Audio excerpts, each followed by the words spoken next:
Hello guys, আসসালামু আলাইকুম। আমার লাস্ট ফিনিশিংয়ে আমার গেঞ্জিটা অটোমেটিক চলে আসলো। সো আমরা গেঞ্জিটা দেখি।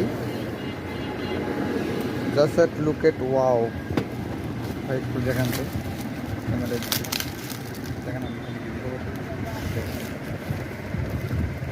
আমাদের নেক্সট পার্টে যে অ্যালবামটা বেরোচ্ছে তার উপলক্ষে আমরা গেঞ্জিটা তৈরি করছি। গেঞ্জি পিছনে নামও আছে, এক একজনের যার যার গেঞ্জি কালার তার নামও আছে, আবার ছবিও দেওয়া আছে। তো গেঞ্জিগুলো অনেক সুন্দর।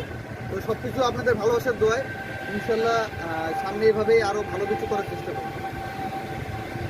আমাদের এখানে 4 পিস আছে গেঞ্জি। আমাদের যারা যারা আমরা মিডিয়াতে কাজ করতেছি নতুনভাবে, তাদের সবার গেঞ্জি এখানে আছে। আর নতুনভাবে যদি কেউ আসতে চায় তাহলে সেক্ষেত্রে তাদেরও দেওয়া হবে, শুধু একটু সময় লাগবে। এখানে কি ভিডিও